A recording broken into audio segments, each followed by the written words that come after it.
আজকে আমাদের মাঝে সম্পদ বক্তা আছেন। ডিআইজি সাহেব ইতোমধ্যে কোরআন এবং হাদিসের আলোকে আলোচনা করেছেন। আমরা অনুপ্রাণিত হয়েছি। আমরা অনন্য সম্পদ বক্তাদের বক্তব্য শুনব।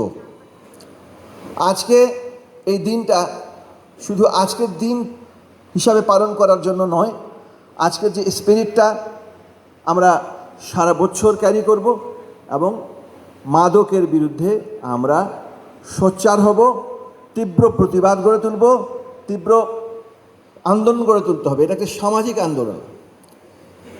কারণ মাদক মানুষ থেকে মনুষ্যত্ব কেড়ে নেয়, মা থেকে সন্তানকে কেড়ে নেয়, একজন ভাইকে বোন থেকে কেড়ে নেয়। সে আর মানুষ থাকে না। একজন মাদকাসক্ত হয়ে যায় দানব। তার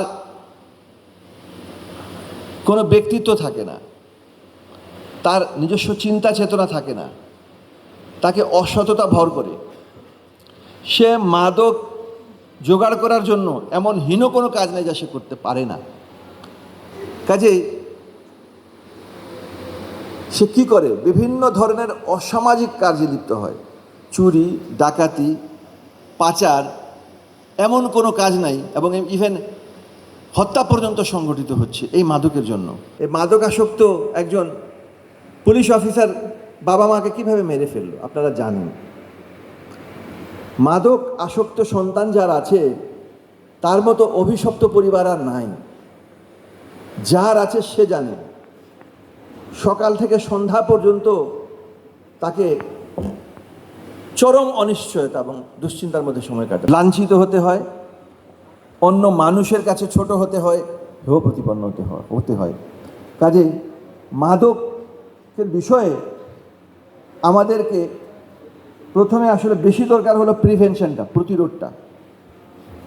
এখানে যে প্রতিপাদ্যটা ঠিক করা হয়েছে যে এভিডেন্স ইজ ক্লিয়ার, মানে সাক্ষ্য প্রমাণ একদম পরিষ্কারভাবে প্রতীয়মান হচ্ছে যে ইনভেস্ট ইন প্রিভেনশন। আমাদেরকে এই প্রতিরোধের ব্যাপারে বেশি করে বিনিয়োগ করতে হবে।